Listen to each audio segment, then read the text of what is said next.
The following is brought to you by the Social Suplex Podcast Network.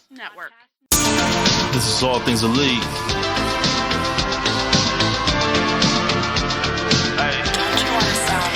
Welcome back to All Things Elite.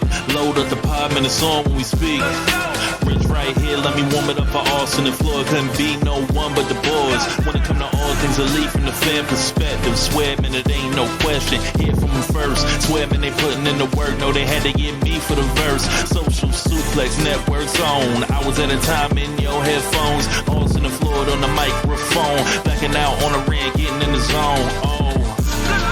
Pulling up the show, give it 7 stars, you already know. Who else could it be but the show with the proclivity for positivity? I'm gone.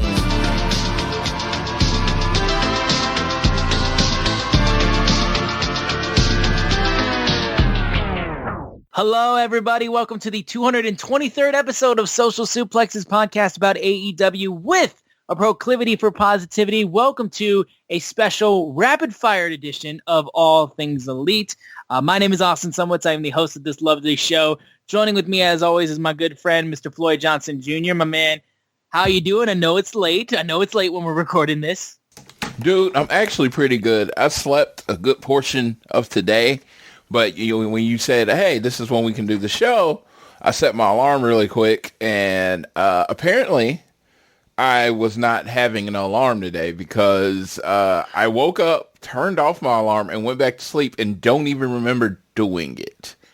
And so I then woke up I got up like an hour later than I wanted to. That's what it's like. And so we're recording. This is for 2 a.m. Eastern time. So yep. I have to actually be at work at 8 a.m. Eastern time. Austin has to be at work probably a little later than that. But yeah, so this is going to be, we're going to cover basically rapid fire, cover the important shit and get out of there so we can get an episode in, because basically I'm tired of doing an episode every other week. So we're going to make sure exactly. We get an episode. And plus there's so much stuff that got announced this week and so much stuff that happened that we just want to get the big stuff and cover it all. And like I said, this will be a relatively short episode because we're just going to knock this out and then get it up for you guys. And then I got to get back to work basically the next day. And Floyd's got to get to work the next day. So. Yeah. But great for you. It's an easy listen. You don't got to commit too much time this week. And I thank you all for listening to us. Yes. Thank you guys for your patience as we're still just basically, we're all very busy right now. But we're making sure to get the pod up for y'all because we appreciate y'all and we love the support that you guys show us. But rate, review, subscribe. Be sure to download us on Apple or Google Podcasts or share us around no matter where you listen to us, Spotify, any of that stuff. And also be sure to support All Things Elite by following us on Twitter at AT Elite Pod. You can also follow at Social Suplex who make this show possible, and check out all the other shows they have on their network. I'm at Austin Sumowitz, SZUMOWICZ, and Floyd is at Floyd Johnson Jr. Of course, we can't not open this show without talking about the big announcement that TK had this week, which was the fact that they are going to the TD Garden in Boston for a special edition of Dynamite called AEW Big Business. And interesting enough if you take a look at the image that they've tweeted out for the show, it's got them in Boston and all that kind of stuff and all the AEW guys on there, but the first S in business has a $sign in it, and on the TD Garden's side of the building, it says Boss Ton, like BOSS, like Boss Ton. So we have reached a new first dance moniker with AEW Big Business. Ladies and gentlemen, we now know Wednesday, March 13th. Y'all want to see Mercedes Moné show up in AEW? That's the show you're going to see it at. Yeah, Sean Ross Sapp has been on top of this since like December. I mean, basically saying she was coming. He didn't know when, but she was coming. It was coming soon or imminent, and there was a lot of people trying to dunk on him, saying he didn't know what he was talking about because apparently soon, I guess means tomorrow, or soon means like in 30 minutes. and not soon as in the big scheme of things, which was in a month or two. So Right. It's come out and reported that she had been signed with AEW basically this whole time. She's been getting paid, and she's just been waiting to make sure she was healthy in debut, which is which is genius. I'm very excited for it. We got the $2 signs, and which makes boss, but a lot of people think the way the position, Tony Khan says this was going to be one of the most biggest shows, most major shows in our wrestling history. Of course, that sold me because I love being Mr. I Was There. So I was like, okay, I'm going to get to Boston. But a lot of people think Mercedes isn't the only thing.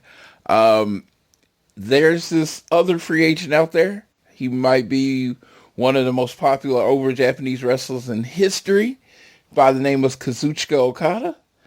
A lot of people think he may be getting announced that day too. Now, I'll tell you, I love Mercedes. Very excited for the women's division. If I had to pick, that's me going to Boston is probably, I want to be at the show where, the Rainmakers announced a part as AEW. No one's promised that. So if it doesn't happen, it doesn't happen.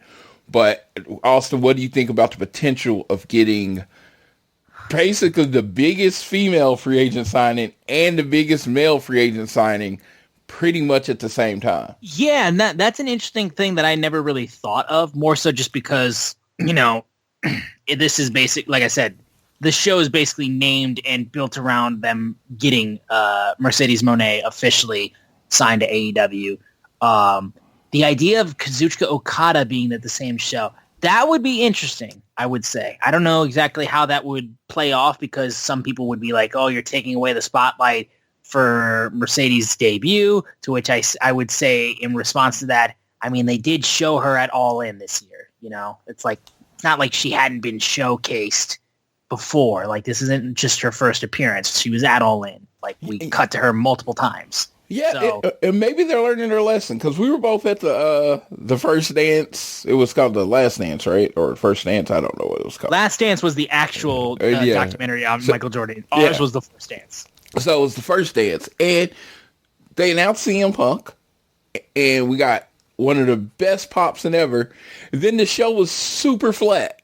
Dude, I don't even, like I said, the only thing I remember about the show was that Jade wrestled, and I was bummed that I couldn't actually watch. I wanted to watch Jade actually wrestle in person because, again, she's a freak and she's like larger than life, but I had to wait in line for a t-shirt the entire time. So I think they very much are going to try to avoid a situation like that because they'd like to have people actually in the crowd watching the rest of the show, I think. Yeah, so having the looming idea of Okada would definitely keep people on the idea of like, well, you know what? Maybe, and also don't put the t-shirt out immediately. Like, wait until the show is over. Yeah, there's a lot there. There's a lot there. I mean, I thought first, it was brilliant, but it was just... If you think about it, it was just like, okay, might want to, have a little bit more show planned. I even remember, like I said, I don't remember the rest of the show. I don't remember what happened next. I remember, all our people going to get us shirts. And I remember seriously like crying and talking and like, man, that was the greatest thing ever. But it was basically a 15-minute show. So, yeah. So I do think there is room for both Mercedes and Okada to debut and it not be a big deal. The Will Ospreay thing is imminent. I don't know when that's actually going to happen, but him showing up is imminent. So it's crazy right now because it's like when you're talking about the free agent aspects of this is three of probably the biggest free agents in wrestling history, right? And the fact that AEW can somehow go 3 for 3, it would be ridiculous. It would be a shift inside of the pro wrestling fandom. I mean, I don't think Mercedes little crossover because she was, on Star was in a Mandalorian or what? Yeah, Right. yeah. So she has a little star crossover. Okada's really the professional wrestler.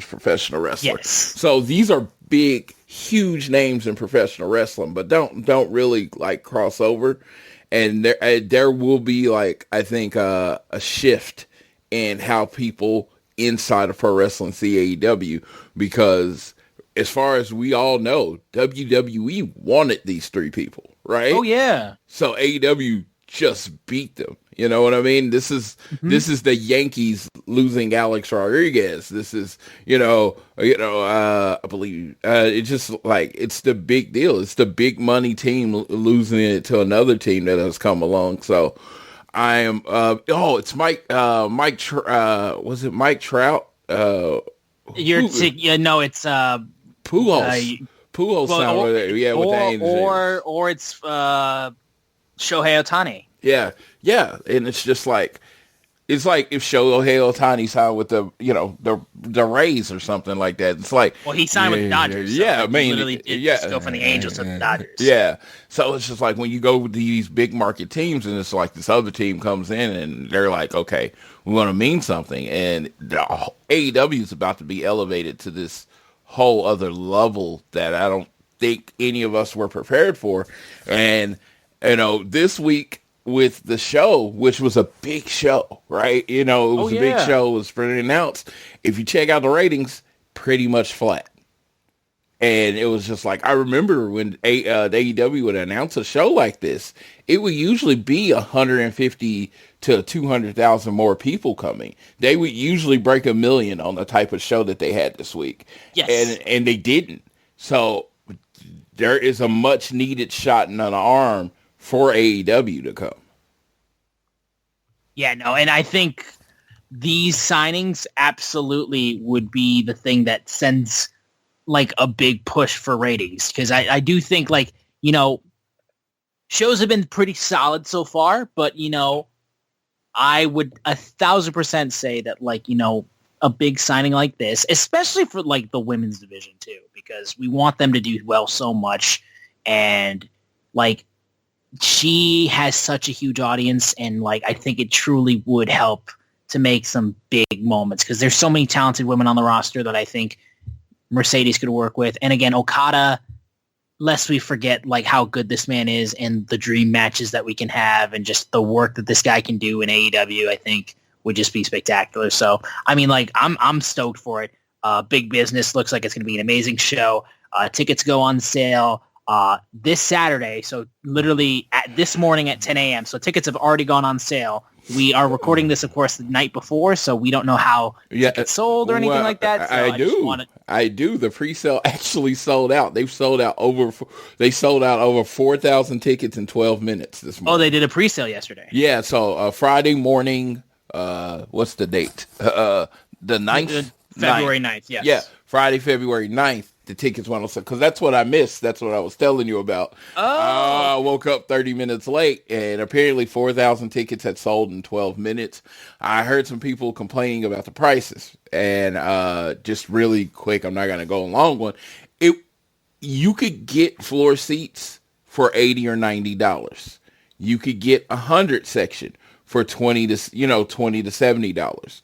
But the platinum prices were the platinum prices. Was they were expensive platinum prices. First 4 rows and all that stuff were really high. And it's just I understand if the get-in price or to get a decent seat price was expensive, cool. But if you have to be in the first row, dude, you really don't have. I don't talk about how much I spent to be in that seat for Dynamite in Oklahoma City, but just know it was more than I ever paid to be at a WrestleMania. Ringside is such a luxury, dude. I felt lucky that I was hard cam floor level, and I think we were row 7 or something like that, or row 6, and I still felt holy shit, I can't believe I'm sitting here. We weren't even ringside, you know what I mean? So it's very difficult. It's a very high price seat, no matter if it's AEW or WWE. It doesn't matter. Literally more than I spent on both nights of WrestleMania last year to sit in that seat.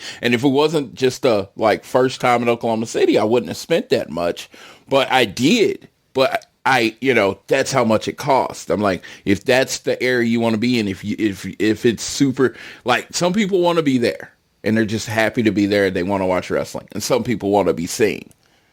It is what it is, but you got to pay to be seen. Right. No, exactly. So that's it's just how it goes. But we'll move on quickly from big business, moving over to what opened the show. We'll just real quick say was the number one contendership match, basically, with the winner getting a match with Samoa Joe for the AEW World title at Revolution. Swerve Strickland, who's number 1 ranked, versus Hangman Adam Page versus number 2 ranked, who is number 2 ranked. One thing I got to say, too, honestly, and it's completely like a sidetrack, but I did want to mention it since we're talking about Swerve, and that's my guy. They did announce him for Fight Forever. Nana's not even there in his entrance. Like, I don't mean to be an asshole, but come the fuck on, guys. Like, we ask of you, like, a couple things. Like, when you put Toni Storm in the game, have her up to date. And when you put Swerve in the game, I better see Nana fucking dancing in the background, or at least be able to unlock that. It's completely besides the point. But it hurt my soul seeing that he wasn't in there. It hurt my soul. Dude, Nana has had this kind of meteoric rise, and you know a lot of those releases, as a gamer, those releases are playing like a year ago. You know what I mean? So hopefully now that Nana's hot, they could get him in, later, because this game was built like. I wish they would have said, like, made it clear that this is a base game that you can expand on. Yes. Because it's like, at this point in time, it's like, this game is completely different than the game that released. So if you're trying to judge it at this point, judge the game, you have to judge it on the game now, not judge it on the game release point. But I am happy that we got Swerve in the Swerve coming. That's going to be great. But yeah, having Nana doing the dance would have been like chef's kiss. I think it could have caused not a huge resurgence in buying the game, but a bit of it. Because if Nana's a playable character in that Stadium Stampede and his special is doing the Nana dance, oh my God, I think that's all I need. All I needed was him in the entrance. It is what it is. I sidetracked a little bit. Yeah, no, that's fine. I saw the tweet and I was just like, "Where's Nana?" Yeah, and I was just so heartbroken that he wasn't there. Absolutely heartbroken. Yes. Either way, the match itself was very, very good. There was a moment. The only thing that I laughed at was the point where he tried to put Swerve tried to put Hangman through the table and literally just broke the legs of the table and he just went flat down. So he brought another table out. But this match was insane. That's kind of veteran, and I love Prince Nana being a manager. He's like, hey, this is where the table is. I would say this, if somebody is like, okay, what is AEW, right? If somebody is like, they've heard of AEW over the last 5 years, they've been busy, they haven't been able to check it out, they'd be like, give me a recent match that gives you the vibes of what AEW is, which is a signature AEW match, like, in that I would really enjoy. I would give them this match. This match bled AEW, right? It wasn't the smoothest match in the world. I mean, Swerve is smooth, Hangman is talented, but you had the table thing, and and then it's like, literally, it's like you had this moment where Swerve is getting counted out, and to motivate him, to wake him up, Prince Nana started doing the Nana dance at him. Like it was like a video game, and he pushed the special trigger, and like if he like just the comeback move, yeah, and you do that, and then Swerve jumped in. It was so brilliantly done, and it's not something like literally you've ever seen anywhere else. I'm not even taking a shot at WWE or anywhere. You didn't see it. You haven't seen this in ROH, New Japan, nothing on a major league national level. I mean, you might have seen this at an indie show that I've never seen. Again, if you were there for that and you heard that, you got me. I'm sorry. I don't know everything that happens in the world, but when it comes to AEW, this is a signature AEW match.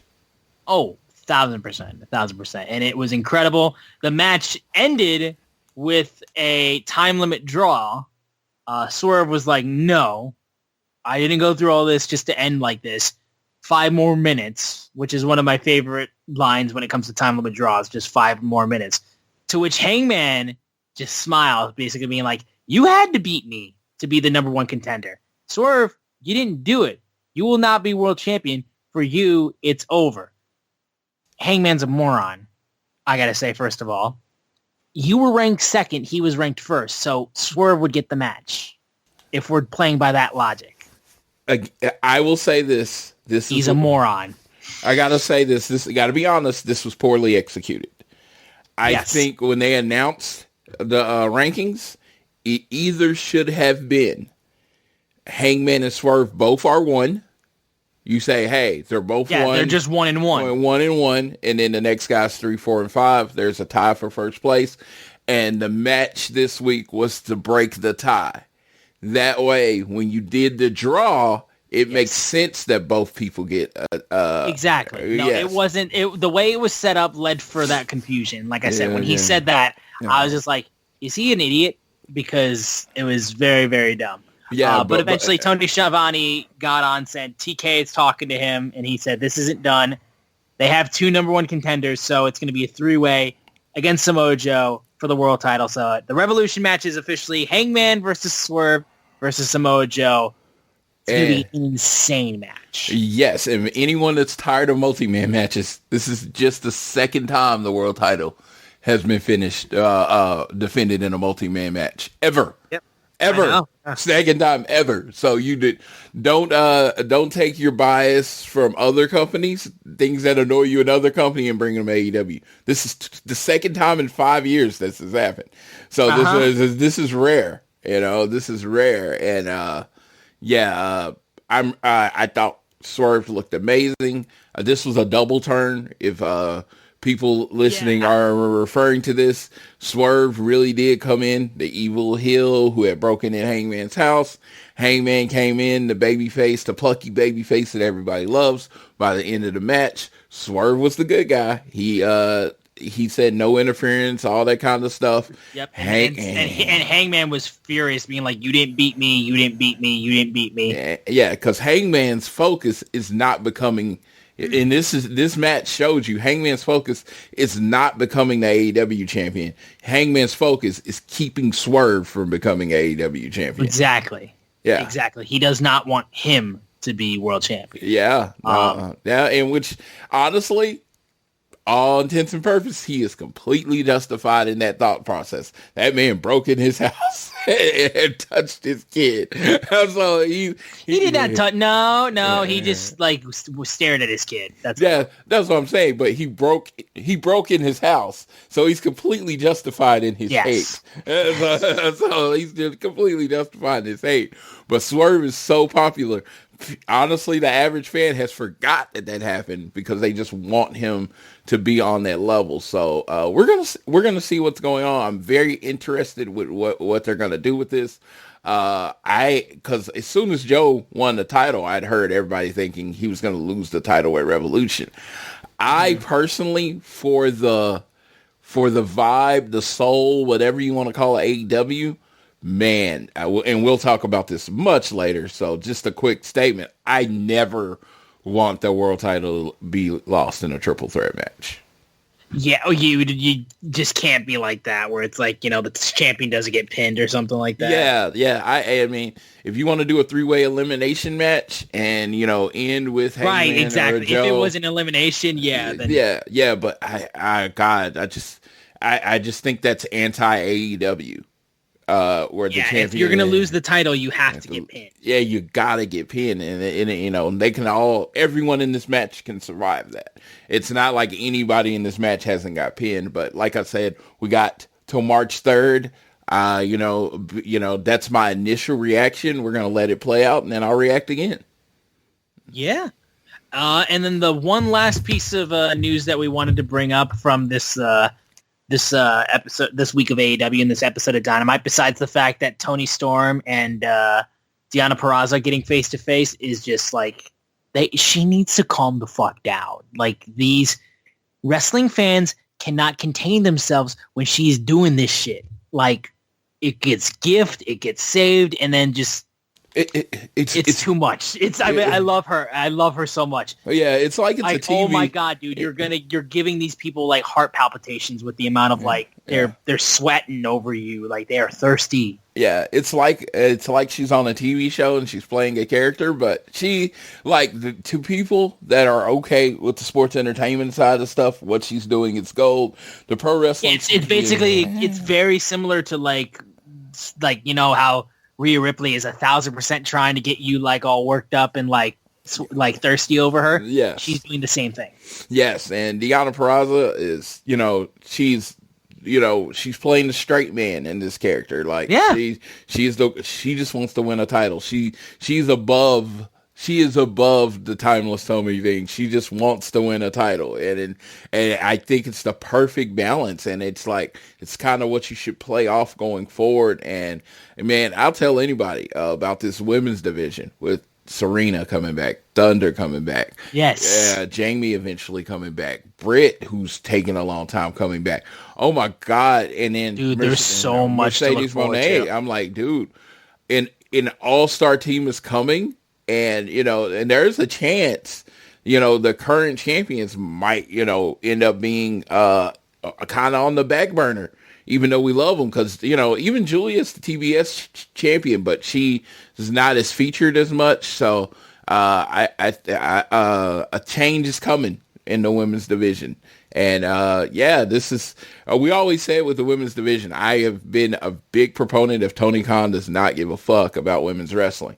I take that back. I apologize. He's very much trying to get that fixed up. I mean, because you know what you do? Put time and money behind it. I mean, that's how you show what you care about in wrestling. Time and money.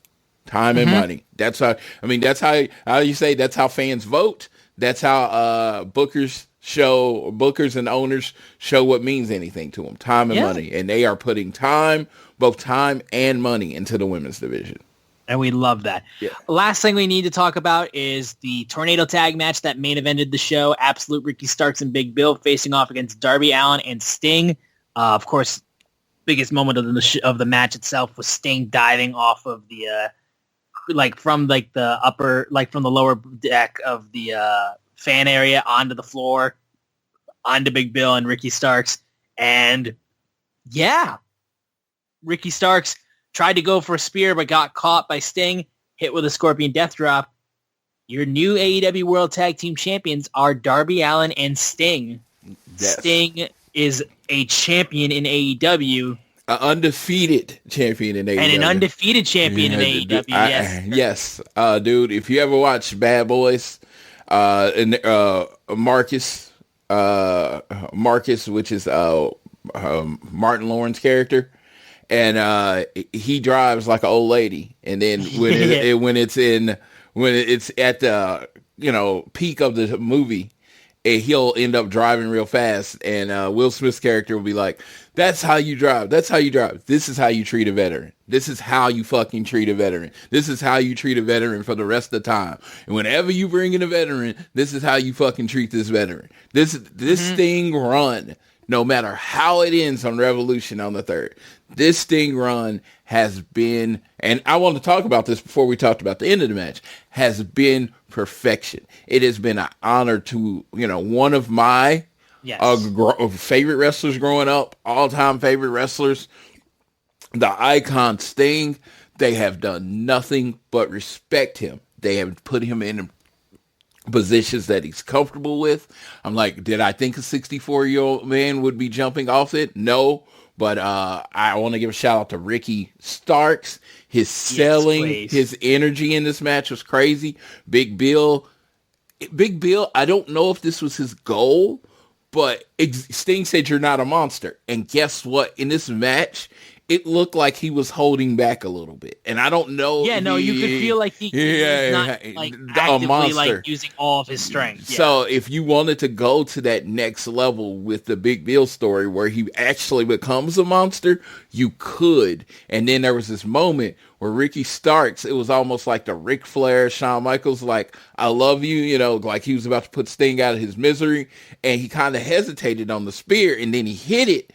But of course, Sting kicked out because, you know, Sting, you know, he's the closest thing to a mythical character. He's very much like on his Undertaker run in AEW. It's the closest thing you could book him to. And it has been magical, and he has elevated Darby in every way. This is how working with the older person is supposed to work. He has elevated Darby over the years of them working together. Just think of what you thought of Darby at the first Winners Coming during the pandemic and what you think of Darby now. Like, you know, like Darby could honestly be in a world title picture and win the title. Nobody would blink an eye. He is one of the biggest stars in the company. And, you know, Darby's done a lot on his own. I'm not going to say it's all Sting, but Sting has given him this extra bit of, you know, like, extra bit of, you know, stature and all this stuff. And in these big matches. And yeah. And, you know, Sting hits Scorpion Death Drop, won the match. The oldest, probably will be the oldest champion in AEW history. Yeah. And yeah, I as a person, I'm like, there's no double standard. I do hate the fact that they're technically not a real tag team, but again, they tagged up 26 times. So it's not like they'd just gotten thrown together recently. Yeah, they tagged up 26 times. They'd actually been in more tag matches as a tag team than the champions that they were wrestling. So, that being said, so like I definitely, I mean, it's Sting. There is a double standard for Sting. When Sting does something, I ain't gonna be as pissed as when someone else does it. I'm not mad. I'm gonna be in Greensboro. Sting's last match. Now we can talk about what happened after the match, because that was the big story. Yes, and again, I'm super happy for Sting. I'm especially happy for Darby because, like I said, he was one of the guys that I immediately was like, oh yeah, he's going to be one of my favorites. And, you know, seeing him be so successful and, you know, be able to be part of Sting's final ride and all that kind of stuff. And yes, like you said, you could literally put him in a world title feud right now and no one would bat an eye. The dude literally just automatically slots in there because he's done so much for this company. And he's always been quality, and I love Darby to death. Now, after the match, the Young Bucks proceed to jump Sting and Darby on. They're wearing all white, and they have all white baseball bats, and they proceed to beat the crap out of them. They hit the BTE trigger on Darby and busted him open. Like, his head was split. Like, shit was insane. Like, dude got the crap kicked out of him. They also beat up Sting's kids, which have never been physically involved in anything in wrestling. Yeah, never in wrestling. Like, yes. Like, actively, in, like, I was stunned that they were even there, and then they got beat up by the Young Bucks, and then proceeded to hit Sting with a bat, and then just punch Sting in the head. They then proceeded to take the tag belts and throw them over the top of Sting and Darby, and covered in blood and all this stuff. And the Young Bucks are standing over Darby and Sting. This week in wrestling, the execution of things has been perfect. There was no more perfect execution than this. I wouldn't even call it a turn because the Bucks have been clearly heel. Yeah, they've been clearly heel. But this is a execution of building the match to it, because of course, you know, when people originally thought that the Sting wanted to wrestle the Young Bucks, there's like no heat. You got all the heat you got, and now you have exactly. Now you have several weeks to build on it. Yeah, which I don't know how you could say there's no heat with this. I've literally hated every bit of it. Yes. No, there's heat, and like I said, they spectacular work from the Young Bucks. Again, they beat the living shit out of them and like made it like they got booed the hell out of on Rampage just today too. Like they were getting People were furious. And yeah, I think it just makes the match that more exciting. And then they cut the promo. You can definitely go check this out if you haven't. There's YouTube AEW after match promo when they are angry with Darby and Sting Darby for getting blood on their suits because their white suits were covered in blood. Amazing visual. When they came out on Rampage, they still had the bloody suits. And I'm like, y'all don't have dry cleaners or anything? Y'all are EVPs, but you can't go to a dry cleaner. Yeah, standing over. Oh, and I want to throw this out there. Sting's sons are fucking massive.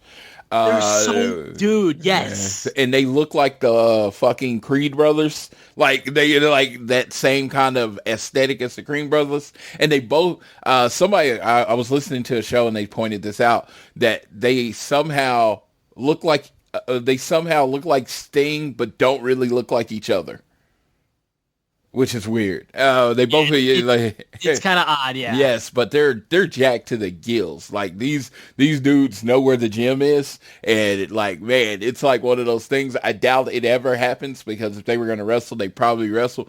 But it'd be like those gun club people, like just completely on look and how big they are. WWE would sign them tomorrow. Because those dudes are massive. They look intimidating. They look like they're going to mess people up. Excalibur did a good job of saying they're not wrestlers. That's why, they couldn't really defend. And they were getting beat with bats. So I didn't think there was an extra explanation. Yeah. One guy had a bat, you didn't. You're going to get beat up. So no, it was perfectly done.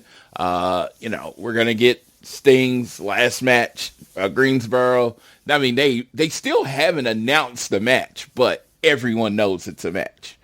Yeah, and in regards to the match, like I said, I'm so excited for it and all that kind of stuff. My only problem with it is the fact that I'm nearly 1,000% convinced in my mind that the Young Bucks are now just going to win the tag belts again, and they're going to do it by ending Sting's career. And I fucking can't stand it. Like, it infuriates me. And again, it's by design, but I hate it because there's no, if Sting, I know he's an old school veteran and he is old school. Like, there's no way he doesn't go out on his back. That's just me. Again, some people may think, but especially if the titles are involved, and which they are because they want their tag team titles back. When they win those, I'm going to have all the respect in the world for Sting in his career, saying goodbye to him. But, thank God I won't be in attendance because I would throw shit at the Young Bucks. Absolutely. I will be in attendance. I will not be throwing Sting at the Young Bucks. I will probably be in the awe that I'm there. Mm-hmm. But yeah, no. If I give you an ice cream bar, can you throw it at him? Yeah, so now... There was that moment where the Young Bucks, I got you. There was a moment where the Young Bucks and Kenny were heel in the first few years of AEW, and they weren't really heel because no one wanted to boo them, right? No one wanted to boo them. They're full on heel now. No one's having a problem booing. There's it's like these really hardcore beginning fans are like, oh, yeah, Sting deserved it. But everybody else is like, you don't do this to Sting. And it's just like, I remember back in the WWE, when you really wanted to turn heel, you would beat up WWF days. You would beat up JR. Sting is not the equivalent of that, but it is a big deal to fuck with Sting. So yeah, 1,000%. Yeah, it's been perfectly done, and it's gonna do so well for them, and it's gonna make the match again when it happens, because I do think they are still gonna beat Sting and Darby. The fury of the fans, I think, will be true. In the heart, this is as good as heel heat as they've had since when Don Callis turned. Not to Don Callis level, but it's up there. You know what I mean? Yeah, we're going to see Wednesdays in Austin. Valentine's Day is in Austin. I think if they are on TV, they're going to get booed really, really hard. Yeah. So, and I personally cannot wait for that. But before we wrap up, one more thing. Go ahead. A lot of people over the last year, especially when Punk left, and then long before that, Rampage, they have written off those shows. they're good shows now. They are good. No, I'm like, I don't tell you this. Like, we gloss over covering Rampage a lot of times. A lot of times, yes, because a lot of times it's just 3 matches where you know who's going to win. Rampage has been really good lately. It is worth your time. If you have time on Saturday and Sunday, catch it on DVR, catch it on demand, or whatever you do. I'm not saying stay up late on Friday night, but they've been putting on really, really good matches. They've featured, and they're doing story-related stuff too, especially in the main event with the Outcasts and what happened with Ruby Soho. Like they're doing story-related. Like, it's not just like a show that just has a few matches that don't really affect anything except for like minuscule things that you may get mentioned on Dynamite. Like there's actual story development happening and character development happening on Rampage. So yeah, like going forward, as long as they continue to like actively put stuff that we need to talk about on, we're going to talk about Rampage because like you have the ability to put quality story progressing stuff on this show. Yes. And Collision is the best pure professional wrestling show on national TV. And so if I know people go out on Saturdays, they have fun on Saturdays. That's fine. It's the perfect Sunday morning show. Get up on Sunday morning, press play on your DVR, and watch Collision. FTR and Daniel Garcia are on a roll right now as far as so FTR Garcia and Patriarchy from last week. Definitely worth time to go build. They're also building towards, people actually wanting the 6-man title. That's and there's a lot of storylines going on there. I think Thunder Rosa wrestled last week. They're really trying to push Queen Aminata. She's basically on every show. So that's on every show. So right now in AEW, I don't think there's a wasted TV show in AEW. I think they're really putting a lot of effort in the TV show. So a lot of you have probably checked out. I know checked out on Rampage long ago. A lot of people Collision after Punk left. Trying to get that audience back. Though, if you like pro wrestling, if that's your thing, these are shows you should be watching every week. I wanted to start in with that because I knew we weren't going to do a full recap, but I didn't want it to be known. We're not doing a full recap because they weren't worth watching. We're not doing a full recap because we're about to close the show in just a second. Exactly, and like I said, we've been busy. It's literally 20 minutes until 3 a.m, and I have to get some sleep. Yeah. So. Thank you guys for joining us for it. We say this is a short episode, but it's still one over a half hour. So probably close over to 40 minutes too. But even still, thank you guys for joining us for this quick rapid fire edition of All Things Elite. We should be back next week with a full All Things Elite. And by then we'll find out whether or not Floyd is happy or sad if his Chiefs won or lost the big game. We'll find out for next week's episode. But besides that, guys, rate, review, subscribe. Be sure to download this show if you listen to us on Google or Apple Podcasts, Spotify, or wherever you choose to listen to us. Also, share us around, and be sure to follow us on Twitter at ATElitePod. Follow at Social Suplex. They make this show possible and have a bunch of other incredible shows on their network. I am at Austin Sumowitz, SZUMOWICZ. Floyd is at Floyd Johnson Jr. on Twitter. Floyd, please drop 10,000 points on the Niners so that way me as a Lions fan, I can sleep well at night. And you can take us home on this episode of All Things Elite. Real quick, I thank you all for listening. Make sure you root for the Chiefs Kingdom this week. I will say in the world, in life, be the friend that you want people to be to you. That's my positive thing for the night. But I'm going to leave you like I always leave you, whether it is home, work, or school.